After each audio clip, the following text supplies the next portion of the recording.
Okay, we are live. I felt like I rushed this a little bit today. I'm honest. I keep a list of things through the week and I jot them into my notes, into my OneNote. And then I get to the end of the week and there's enough stuff to talk about. And I do have a few things in the notes this week. Some cyber stuff, some other stuff as well. But I kind of got to the point of going live here today and I was I don't really feel like preparing the image with the details. I'm tired. Good tired. I've had a very active week. I'm going to talk about the activities of the week in just a moment, but we are back to the new year, new business as usual.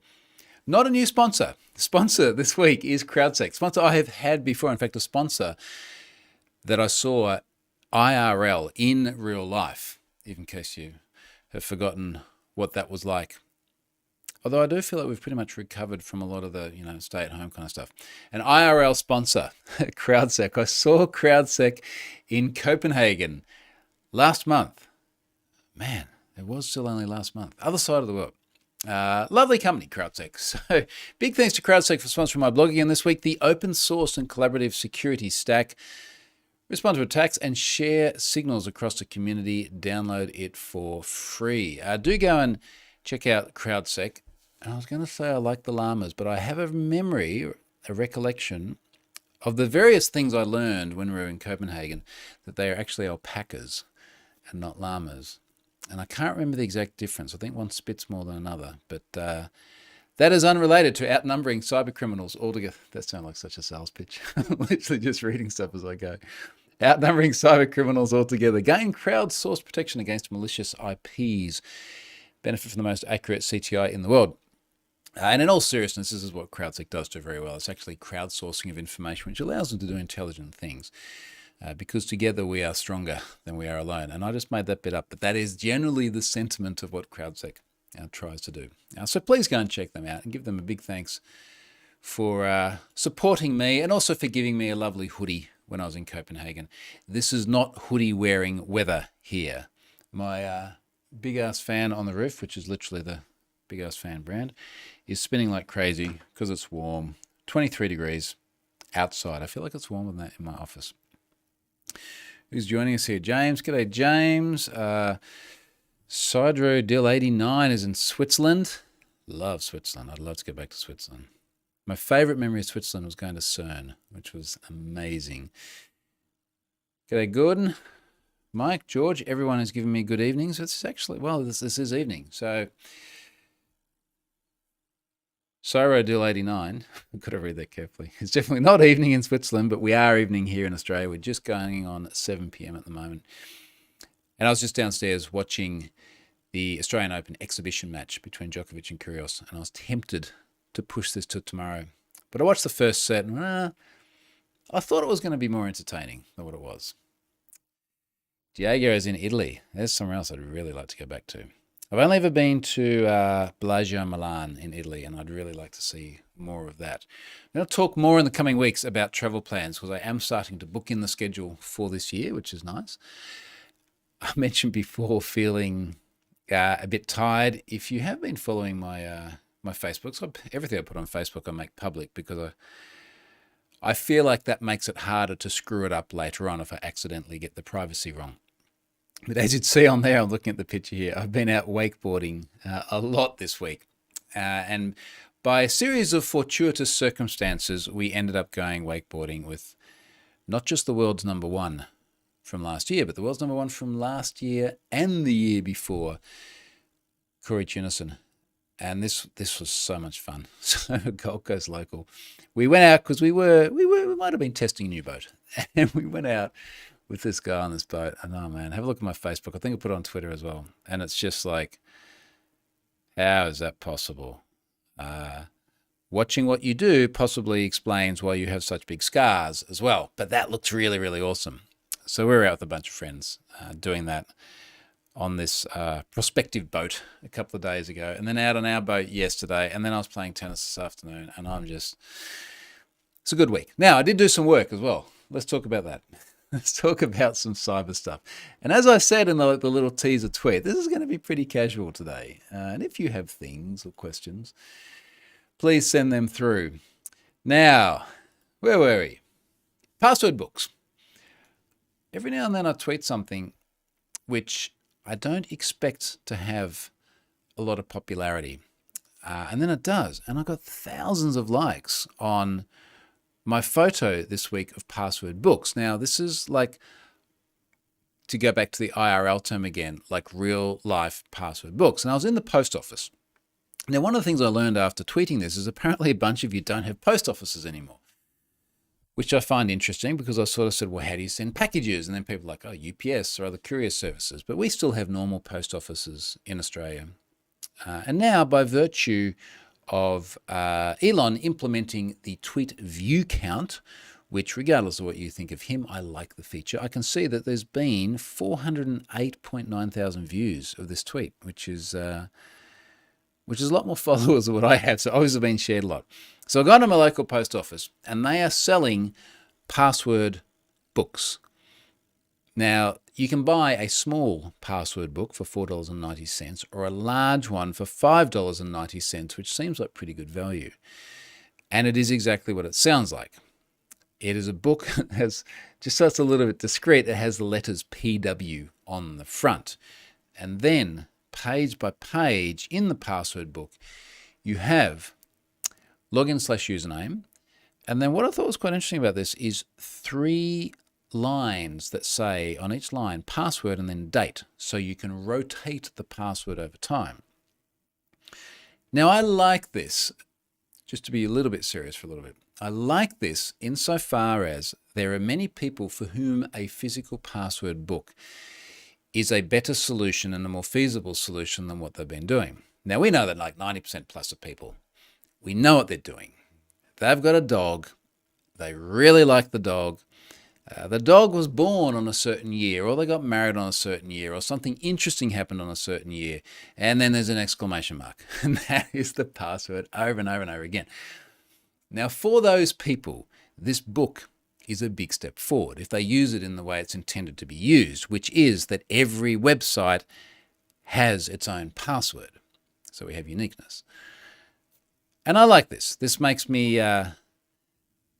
happy because it moves them forward from a bad position. They get uniqueness, which means they get away from the problem of credential stuffing. And hopefully they use a passphrase or something simple to write, simple to read, simple to enter, but is not QWERTY or not the dog and the year it was born or whatever else it is.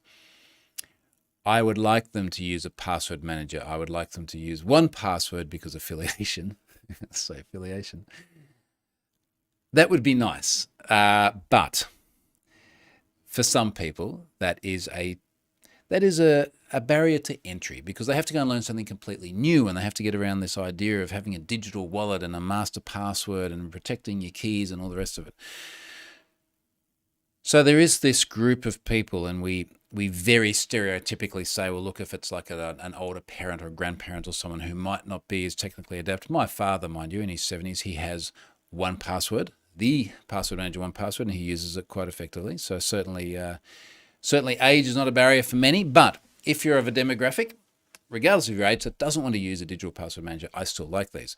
Now, there was a trend in the responses to this, and I'm just going to try and find a couple of comments that represent the trend. Because again, with my affiliation with the 1Password password manager, I tried to be fairly objective and recognize that there are other password managers out there. There are other good password managers out there. But here's the trend. So many, and I swear this was dozens of responses, said exactly what this person has said, which is, after I show the password book, more secure than using LastPass. I'll tell you, here's what I'll do. If I look for Troy Hunt and LastPass on Twitter at the moment, which has been flaky today. I've seen some commentary about Twitter API being flaky, and I can't sign in on TweetDeck at the moment. TweetDeck, is that the one I use? I always forget. I just hit the icon. Tweetbot. Nope, permission denied. And it's not my account. My account's fine. Elon hasn't booted me. Please wait, requesting tokens. Failed to connect to Twitter. Please try again. All right. Just do the latest search for Troy Hunt LastPass. We'll go through them quickly. Biometrics is greater than this, is greater than LastPass. So this being the password book. Still more secure than LastPass, better than LastPass. Oddly more secure than using LastPass, still better than LastPass.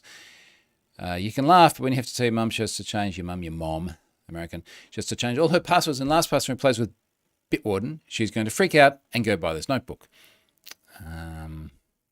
Possibly safer than LastPass, still more secure than LastPass. How about comparing to tattooing it on your forehead? Okay. All right, they mentioned LastPass. Someone stick a LastPass logo on them books. Anyway, it goes on, and you get the idea. It has not been a good few weeks to be LastPass, and I'm not laughing because it's a competitor 1Password or anything. Like it's been a rough time for them. Comments: should password managers have the ability to use OCR to migrate from a book to digital? Says Jamie. Laughy face. Which effectively means that Jamie has answered their own question. James, I'm reading backwards a bit in my comments here. Or the same password used, so he says, are the password books black or the same password used over and over again, gateway to digital? Now, I think everyone's just kind of laughing at it at the moment. Now, Lickety Split says, third-party apps not working on Twitter. I'm sure, without having read it yet, that everyone's blaming Elon. They might be right. I don't know. It's too early to tell, but I'm sure that is where the blame is going.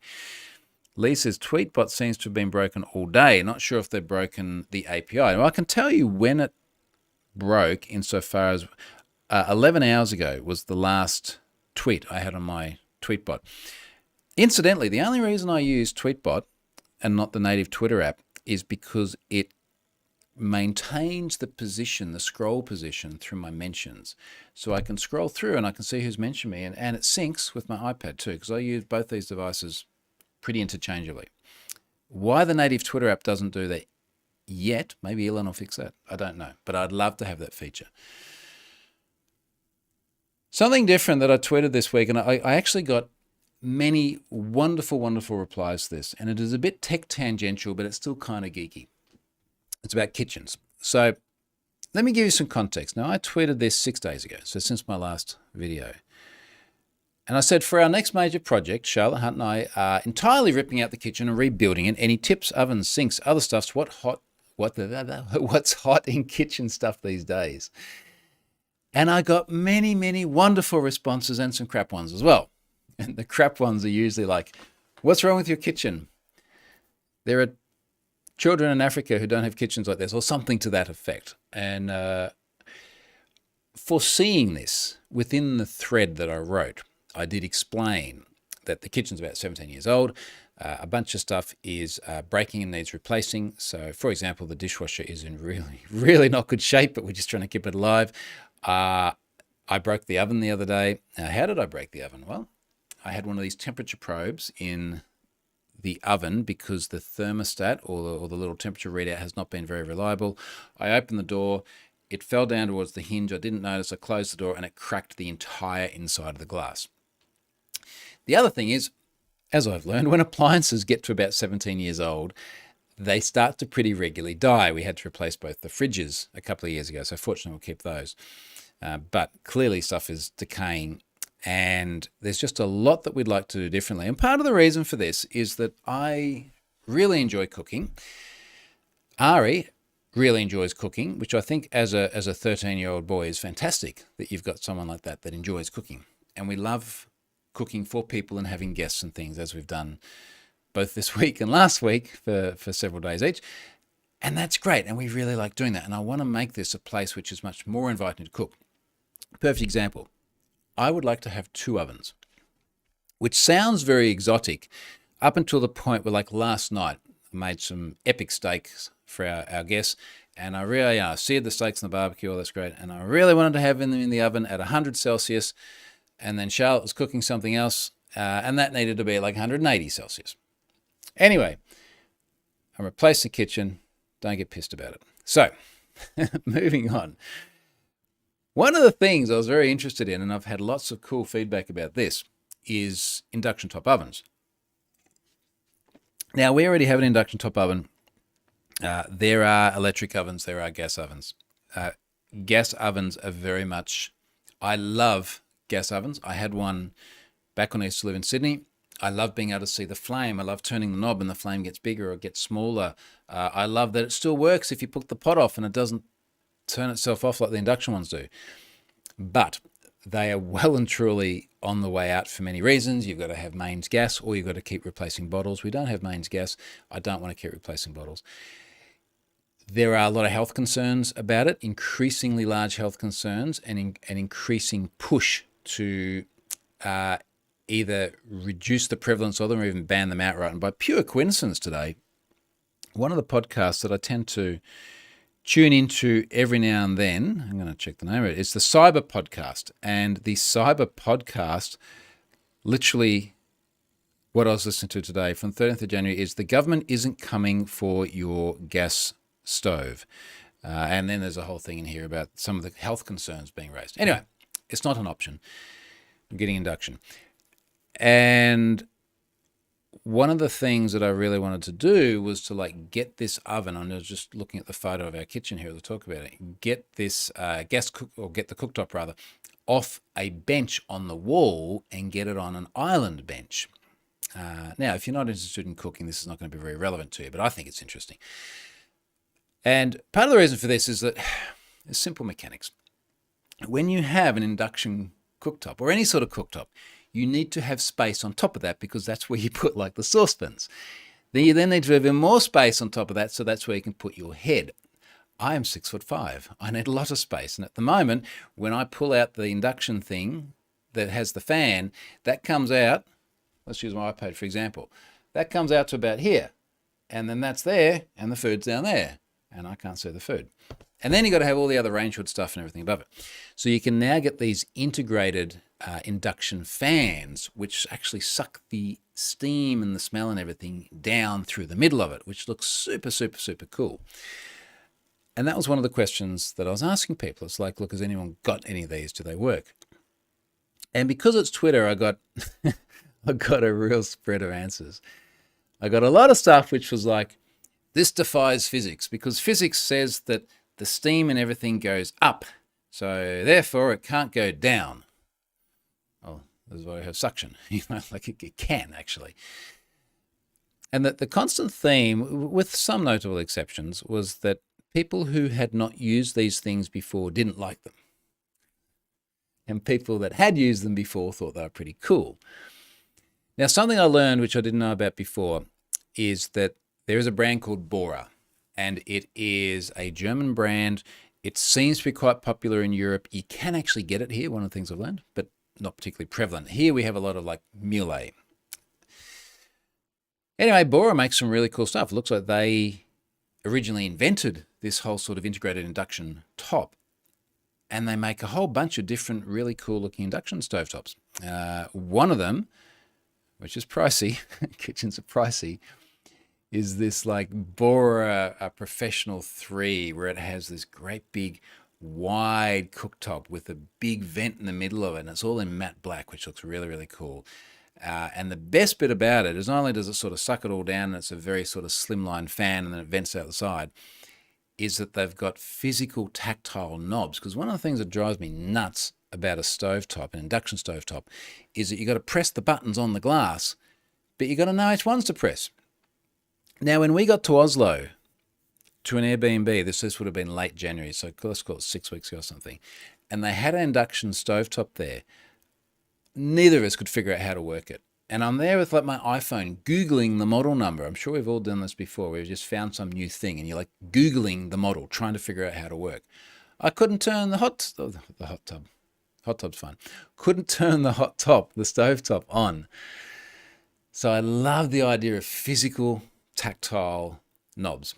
And as a techie person, I think maybe that's inconsistent. I don't like it the times, for example, when I drive a Tesla and so much stuff is on the panel, I'm going to get hate for this.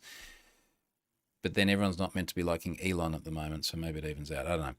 But I like having tactile knobs certainly for essential controls. And when we're talking about cooking stuff, like changing the temperature is essential.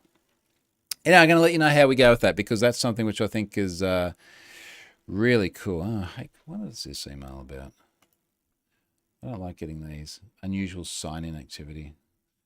I'm sure that's me.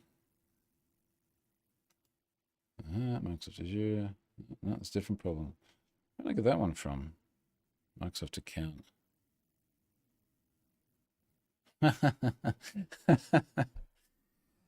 This is how first world this is, how modern world this is. So I get an email. Unusual sign-in activity. We detected something unusual about a recent sign-in to a Microsoft account. And here's my daughter's account. 2 seconds later, here's my son. Don't worry about the message you just got. Trying to create an Xbox account. I'm mostly on top of all these things, particularly as they relate to family accounts. But holy crap, it's still confusing. It's still confusing. How do normal people deal with this? All right, what else on the comments here? Stuart says, I wonder if Twitter has turned off client application integrations like Tweetbot.